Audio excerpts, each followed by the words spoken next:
श्री कृष्ण कहते हैं कि रिश्ते जीवन की सबसे सुंदर और सबसे अनमोल धरोहर होते हैं। ये वही डोरियां हैं जो हमारे जीवन को अर्थ देती हैं और हमें एक दूसरे से जोड़ती हैं। चाहे परिवार हो, मित्र हो या जीवन साथी, हर रिश्ता हमारे जीवन में एक विशेष स्थान रखता है। रिश्तों की नींव विश्वास और समझ पर टिकी होती है। विश्वास के बिना कोई भी रिश्ता टिक नहीं सकता। जब हम किसी से जुड़ते हैं तो अपने दिल का एक हिस्सा उस व्यक्ति को सौंप देते हैं। विश्वास और समझ ही हमें एक दूसरे के करीब लाते हैं और हमारे रिश्तों को मजबूत बनाते हैं। उदाहरण के लिए, माता पिता और बच्चों का रिश्ता सबसे गहरा और सबसे मजबूत होता है। ये रिश्ता पूरी तरह विश्वास पर आधारित होता है। माता पिता अपने बच्चों पर भरोसा करते हैं और बच्चे भी अपने माता पिता पर निर्भर रहते हैं। यही विश्वास उन्हें एक दूसरे के और करीब लाता है और उनके रिश्ते को मजबूत करता है। रिश्तों में संवाद का बहुत महत्व होता है। संवाद का अर्थ केवल बोलना नहीं, बल्कि सुनना और एक दूसरे को समझना भी है।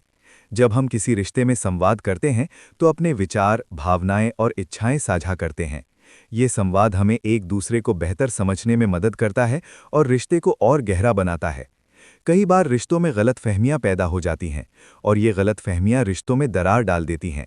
ऐसे समय में संवाद ही एकमात्र माध्यम होता है जिसके द्वारा हम अपने रिश्तों को बचा सकते हैं।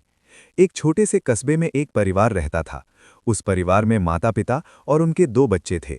उनका जीवन सामान्य था, लेकिन समय के साथ माता पिता के बीच संवाद की कमी होने लगी।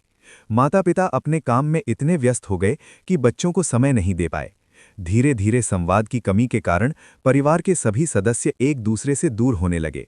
माता पिता सोचते थे कि वे बच्चों की भावनाओं को समझते हैं और बच्चे मानते थे कि माता पिता उनकी समस्याएं जानते हैं। लेकिन वास्तव में किसी के पास भी ये जानने का समय नहीं था कि दूसरा क्या सोच रहा है। एक दिन बच्चे किसी बात से बहुत परेशान हो गए, लेकिन उन्होंने माता पिता से कुछ नहीं कहा। वहीं माता पिता भी काम के तनाव से गुजर रहे थे, लेकिन उन्होंने भी बच्चों से कुछ साझा नहीं किया। धीरे धीरे घर का माहौल बदल गया, तनाव बढ़ गया और सभी खुद को अकेला महसूस करने लगे। एक दिन अचानक परिवार में बड़ा झगड़ा हो गया। ये झगड़ा एक छोटी सी बात से शुरू हुआ, लेकिन इसमें सभी ने अपने दिल की सारी भड़ास निकाल दी। बच्चों ने बताया कि वे कितने अकेले और अनसुने महसूस कर रहे थे, और माता-पिता ने भी अपनी चिंताएं और परेशानियां साझा कीं। उस दिन के बाद सभी को एहसास हुआ कि संवाद की कमी के कारण उनके रिश्ते कमजोर हो गए थे।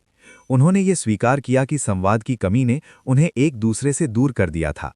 इसके बाद उन्होंने तय किया कि वे नियमित रूप से खुलकर बात करेंगे, अपनी भावनाएं साझा करेंगे और एक दूसरे की बात ध्यान से सुनेंगे। धीरे धीरे सभी एक दूसरे से अधिक जुड़ाव महसूस करने लगे और परिवार में प्रेम व सम्मान बढ़ने लगा। उन्होंने समझ लिया कि संवाद ही वो कड़ी है जो रिश्तों को मजबूत बनाती है और हर समस्या का समाधान संवाद से ही निकलता है। रिश्तों में सहनशीलता और धैर्य भी बहुत जरूरी है। जब 2 लोग साथ रहते हैं तो मतभेद होना स्वाभाविक है, लेकिन इन मतभेदों को सुलझाने के लिए सहनशीलता और धैर्य चाहिए। जब हम रिश्ते में सहनशीलता दिखाते हैं तो हम सामने वाले की कमजोरियों और कमियों को समझते और स्वीकार करते हैं। ये स्वीकार्यता ही रिश्ते को मजबूत बनाती है। रिश्तों में माफ़ी और क्षमा का भी विशेष महत्व होता है। कोई भी रिश्ता पूर्ण नहीं होता, हर रिश्ते में गलती की संभावना रहती है।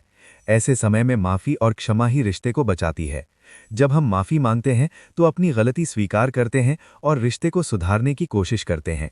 इसी तरह जब हम किसी को माफ़ करते हैं तो उसे दूसरा मौका देते हैं और रिश्ते को नई शुरुआत देते हैं।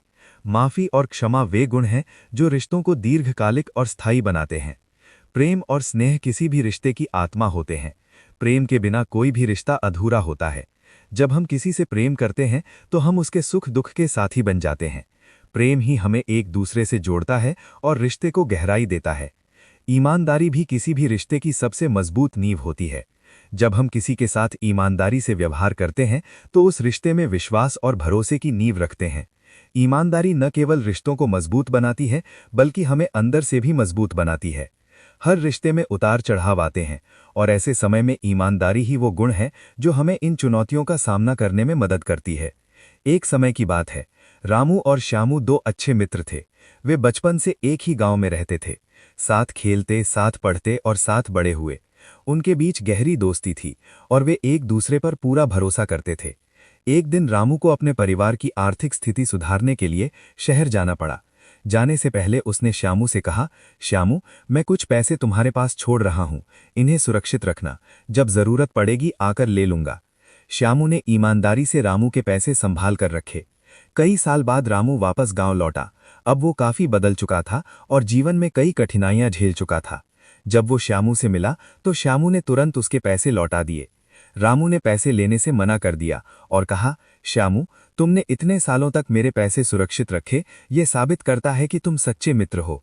अब मुझे इन पैसों की जरूरत नहीं है, तुम ही रख लो।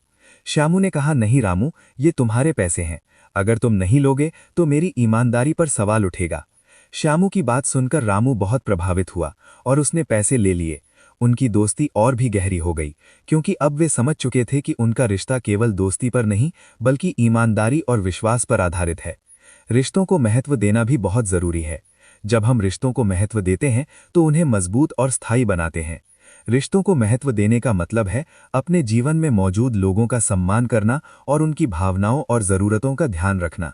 एक छोटे से गांव में एक मेहनती व्यक्ति रहता था। वो दिन रात काम करता था। उसे लगता था कि ज्यादा पैसा कमाकर वो अपने परिवार को खुश कर देगा। वो अक्सर परिवार और दोस्तों की बजाय काम को प्राथमिकता देता था। एक दिन वो अचानक बीमार पड़ गया और काम से छुट्टी लेनी पड़ी। घर पर रहते हुए उसने देखा कि उसका परिवार उससे खुश नहीं है। बेटा उससे दूर हो चुका था, पत्नी कम बात करती थी और दोस्त मिलना बंद कर चुके थे। तब उसे समझ आया कि उसने जीवन के सबसे महत्वपूर्ण पहलू को नजरअंदाज कर दिया था। उसने सोचा था कि पैसा खुशी खरीद सकता है, लेकिन अब उसे समझ आ गया कि असली खुशी रिश्तों में होती है, धन में नहीं। उसने परिवार और दोस्तों से माफी मांगी और कहा कि अब वो समझ गया है कि सच्ची खुशी साथ बिताए गए पलों में है। दोस्ती ने एक दिन प्यार से पूछा, जब मैं हूं तो तुम्हारा क्या काम है? दोस्ती ने कहा, जहां तुम असफल हो जाते हो वहां मेरा नाम होता है। दोस्ती वही है जो मुश्किल समय में साथ दे। सच्चा दोस्त वही है जो आपकी सफलता पर गर्व करे और आपकी परेशानी में आपके साथ खड़ा रहे। अगर आप हमेशा सम्मान चाहते हैं तो याद रखिए कि जीवन में रिश्तों और मूल्यों की सबसे बड़ी भूमिका होती है। इसी संदेश के साथ ये कहानी समाप्त होती है। जय श्री कृष्ण।